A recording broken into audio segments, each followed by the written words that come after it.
I found myself sitting on the floor of my apartment, wearing 3 layers of clothing while cutting out coupons for tonight's meal. Any money in the bank was put aside for my phone bill and rent. I didn't even have enough for a loaf of bread.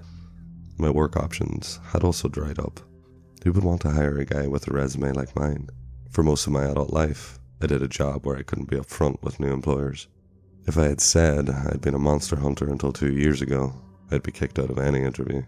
I found myself at a breaking point. I needed a job soon, or else I'd be on the streets in a few weeks, or starve to death, whichever came first. A ping came from my phone. I've been ignoring the emails for a while. Even though I stopped hunting monsters, the job offers were still emailed. I needed to face the hard facts. If I didn't accept a contract job, I wouldn't be around for much longer. Hunting monsters wasn't easy. Sure, some are pretty harmless to humans. Those kinds of assignments didn't pay much, but you had a better chance of walking away with your life. The problem is, it's hard to tell between the harmless creatures and the bloodthirsty ones. The dangerous creatures tended to randomly show up. I've heard of hunters in the middle of a job relocating pesky supernatural creatures to get ambushed by something they didn't have the strength to deal with. Starve to death or get eaten by some sort of monster. What a choice my life had led me to. I finally caved and picked up my phone, scrolling through to see if any of the open requests were suited for me. I didn't have any weapons left over from my hunting days. I sold those first to stay afloat. If I didn't have such a massive debt, I might have managed not to resort to my old job. Almost all of the requests required a partner, or equipment I didn't have. I spotted one that might be what I could handle. Some pale creatures had been spotted in popular camping grounds. Some people have gone missing, with no trace of their bodies. I've heard of white creatures made up of mushrooms that imitate humans. Those were too risky to deal with. If you're touched by them, they infect you. From what the job request listed, there was a good chance these weren't the mushroom creatures, so I had a chance. I sighed, wondering if I was going to come back alive after I sent an email accepting. I really let myself go in the past 2 years. My old injuries didn't help.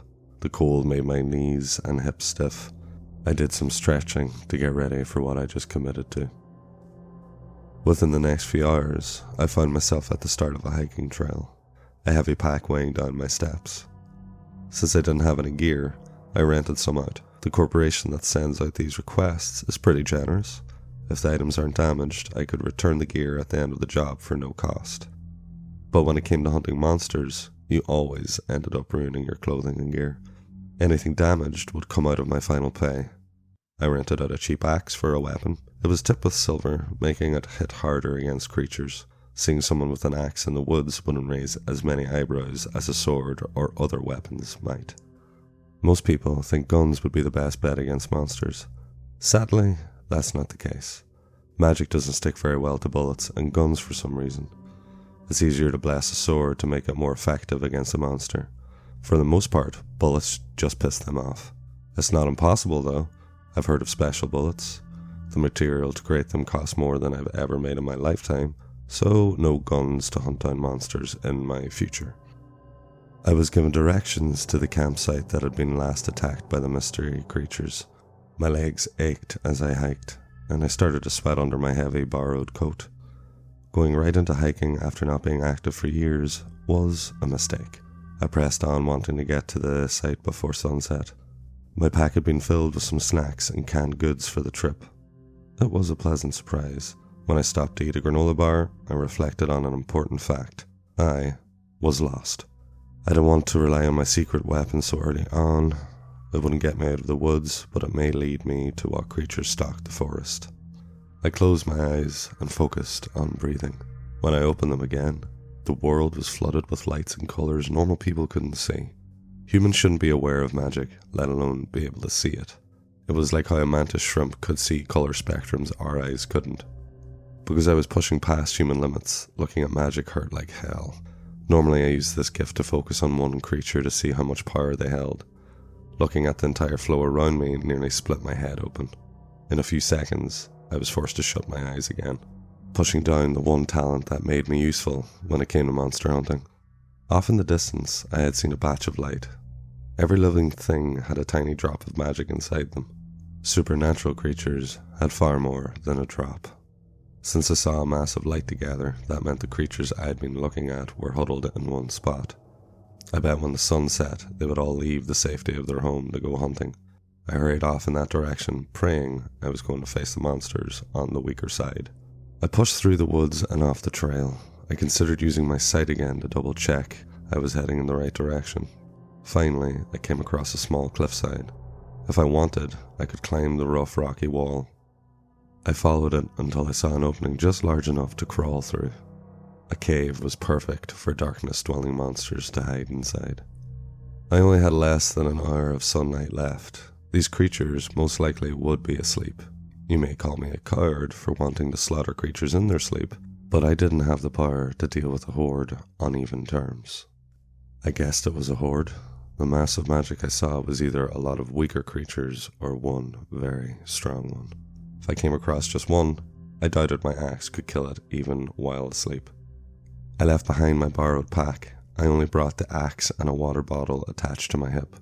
I double-checked that my phone was safe under the layers of clothing. Even if I called for help, there wasn't a good chance anyone would show up on time. The corporation had the money and equipment for monster hunting, but not the manpower, and they always needed someone to hunt down monsters. I was on my own the moment I crawled inside. I debated on leaving. I would get paid a small amount just for locating a monster den. My debt hovered over my head, causing me to keep going forwards. I used a small pen light to look around the small space.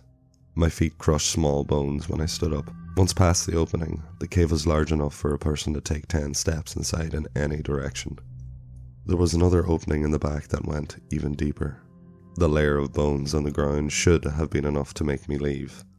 I walked as quietly as possible, ducking down low through the other opening. The path caused me to hunch the entire way. I hated how loud my footsteps and breathing sounded in the small space. Finally, I came into a large space. Drips of water echoed through the massive cave, and the sounds of breathing. I wished I hadn't walked into that place. It smelled of the dead and unwashed bodies. I carefully used my small flashlight to scan the area. The piles of what I assumed to be bones moved. The white shapes stirred in the dark. A set of white glowing eyes appeared, then another. I gripped the axe handle tightly in my hand for an attack. I thought I was ready, but one of the creatures sprang up to latch onto my back. I held back a scream as I slammed it against the wall to hear a terrible crunching sound. I turned on my heel to bring down the axe on my attacker. Thankfully, the teeth and claws hadn't got past my coat. I heard one more of the monsters in the dark. I swung my weapon in time to catch one in the head. To my horror, these creatures were nothing but bones formed together in the shape of an animal-like body. This wasn't good for me. It took a lot of magic to move the dead like this. I hacked away at the bones at my feet, crushing a few of them. With more of those creatures coming at me in the dark, I decided I needed to keep moving. My light scanned the cave to show brief glimpses of the horrors it held. There were too many of these monsters, teeth chattering in empty skulls. The clawed hands dig into the rough floor. Each sound echoed against the walls, making it hard to tell where they came from. The only way out soon became blocked by a mass of bones. I was scared. My heartbeat was so fast it overtook my hearing. I nearly dropped my axe when another creature jumped into the light and at my throat. No matter how many times I smashed them apart, the bones reformed, ready to attack me again. I risked using my sight. My heart nearly stopped when I saw the true terror that had been hidden in the darkness. A massive light sat on the back of the cave that had thin strings connecting it to all the smaller balls of light. When I hit one of the creatures, they fed from the larger magic source to reform. That did use up some power, but it was so little they could possibly reform thousands of times. I didn't get a good look at what monster was the source of the magic. I shook my head, turning off my sight, the throbbing pain forcing me against a wall. I was stupid to accept this job. I could say that 1,000 times, but it didn't change the fact I was there. I needed to keep fighting until my body gave out. I dreaded I would become just another one of these creatures. Unless a miracle happened, that was my fate. I considered I just might get a miracle. I needed to stay alive until then. My axe came down again and again, the monsters not letting up their attacks.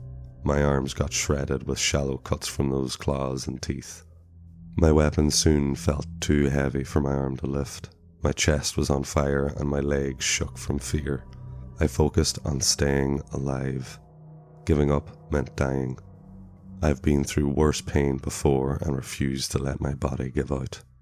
Just as I almost lost hope, I was rewarded for my efforts. A burst of light tore through the cave, causing the creatures made of bones to scatter. The light died down and my eyes adjusted. My mouth dropped open when I finally saw what had been controlling all the creatures inside the cave. The upper half of a massive human skeleton sat against the back wall of the cave. The eye sockets came to life with white light. The arms were so long it rolled out of the way and towards the person who lit up the area. I did a double take. I never thought we would ever meet again. "August?" I sputtered out. He also did a double take. His wavy black hair tied back out of his face. He wore the same dress shirt and pressed pants I last saw him in, but this time a bit dirtier than before. "What a coincidence," he said with a dimpled smile. Since this was a job that had been sent to a few contract workers, I had hoped someone besides myself would accept it. Anyone but the person who showed up. I didn't know much about August, only that he wasn't human and liked to eat brains. If I wasn't careful, his attention may turn in my direction. "Your axe is too heavy. Use this." He tossed a small baseball bat in my direction. I dropped my axe to catch it. It appeared to be a wooden bat meant for a child. However, it was perfect for this situation. It was light, so much easier for my tired arms to swing. One of the bone creatures recovered from the burst of light. It dropped down from the ceiling, teeth out ready to maul my face. I landed a hit to the skull only to see the entire body explode to pieces. The bat I had been given had some sort of spell on it that poured magic into whatever it hit. If creatures absorb more magic than their bodies can handle, they die. Explode in some cases.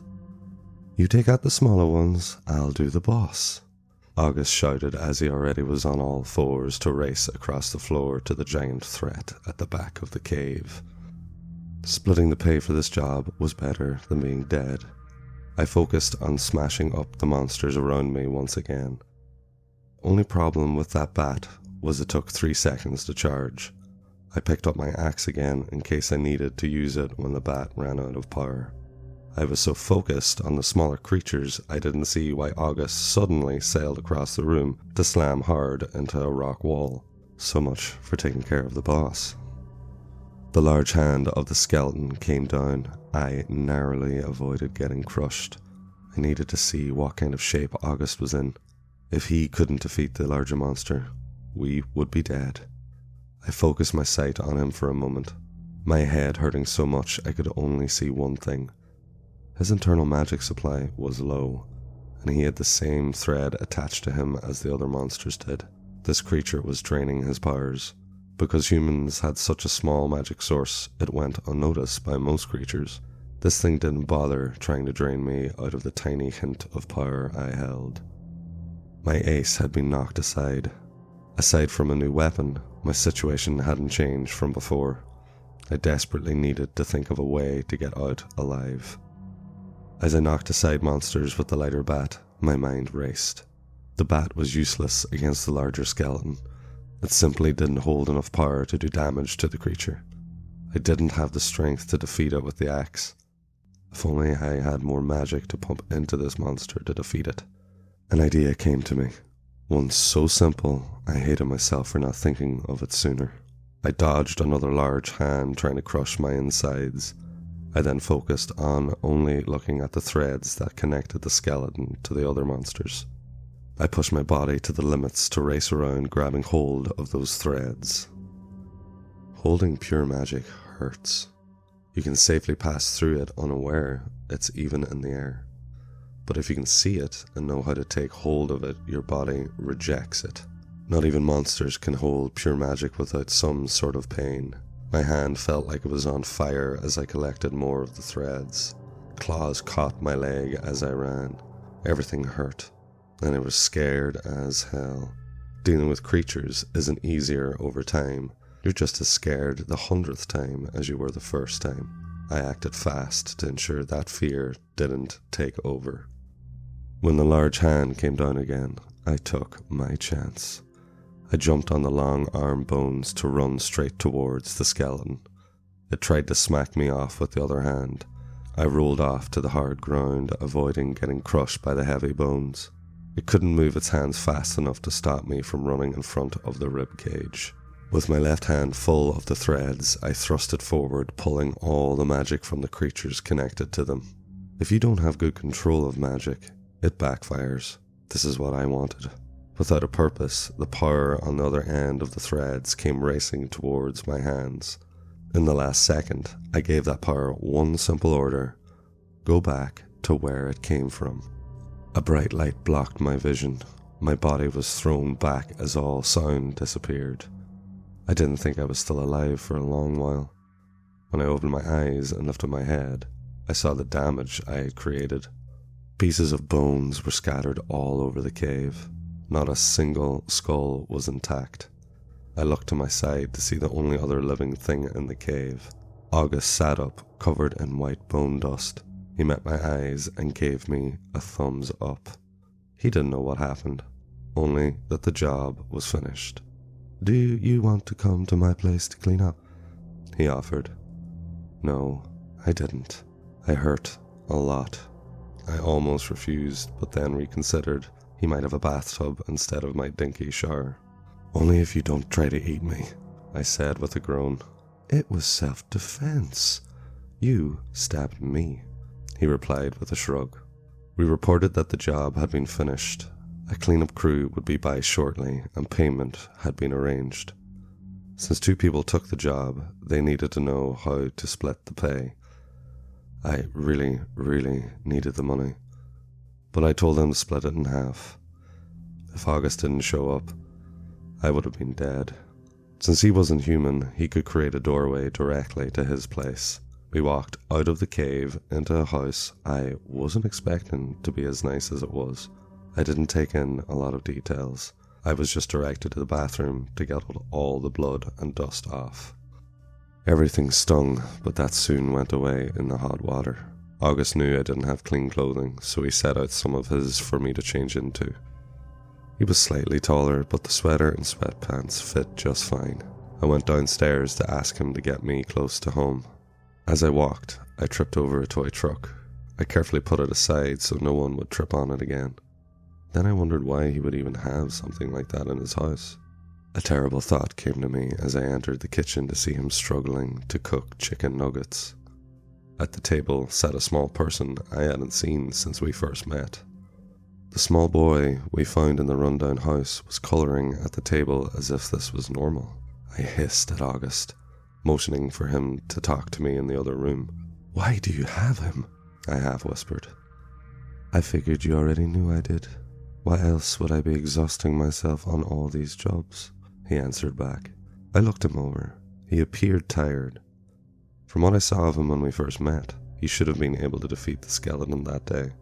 Now he looked at his last legs. If he just adopted a child, he would need money, and fast. No wonder he looked so awful. "Why would anyone trust you with him?" I asked a very important question. "That's an offensive question. You eat one brain in front of someone and they assume you're a monster," he added with a laugh. "You are one." His face fell. He looked a little angry. I spoke the truth. "You've never told me your name," August said, ignoring what I just said. That was right. I never bothered telling him when we met. I figured we would never see each other again. He did let me clean up at his place, so I owed him an introduction. "Richmond," I said. "Now, Rich," August said, but I couldn't. "Richmond," I sternly corrected. "Now, Richie," August carried on. I'll admit I'm a monster, and so was the mother who sold her child for her next fix. His aunt and uncle have been contacted, but they're not ready to take in a child. I'm currently the only person who wants him. I'm not saying that makes me a good person or any less of a monster. I'm just saying he's safe with me because I'm a very simple thing. I paused, considering his words before I asked him to explain. What's that? His face turned into another dimpled smile, one that held no malice behind it. Someone who loves his son. I've accepted another leash, and I couldn't be happier. Now, stay for dinner. In the few months since I saw him last, August went from a monster that just was used to solve supernatural problems to one that focused his power to take care of an unwanted child, for no other reason besides love. I think a few people would have thought I was crazy for believing him. If anyone saw the look in his eyes when he saw the boy at the table, they wouldn't doubt his devotion. I took over cooking dinner so August could help his foster son colour. The boy didn't talk much, but I thought he was a good child. It took a few tries for him to tell me his name. In the end, he scribbled Lucas with crayons on one of the drawings.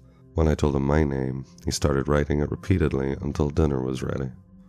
August didn't eat, so he packed some leftovers for me to take home. When I accepted this job, I wasn't expecting to end a day like this.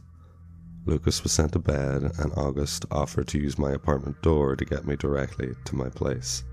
I refused, not trusting him with access to my apartment. I was dropped off at a bus stop a few blocks away instead. I got home, so tired I could barely stand. I didn't show how much my hand hurt or how badly I'd been wounded in the fight at dinner time. August would have forced me to go see a doctor. I simply couldn't afford that. Better just rest up and sleep it off. As I put away the containers of leftover nuggets, I saw a drawing August had tucked away between them. I smiled, seeing the childish scribbles I assumed to be my face. Just before I passed out for the night, I checked my phone to see if the payment had been sent. A new contact had been added to my phone, one that just texted me to see if I got back home or died on the way. August must have gotten to my phone when I wasn't watching. I sent him a frowning emoji, hoping he'd understand I disapproved of his invasion of privacy. Contract work would be way easier with a second person, or a monster on my side. I curled up, quickly falling asleep, that night refusing to even consider asking for help ever again.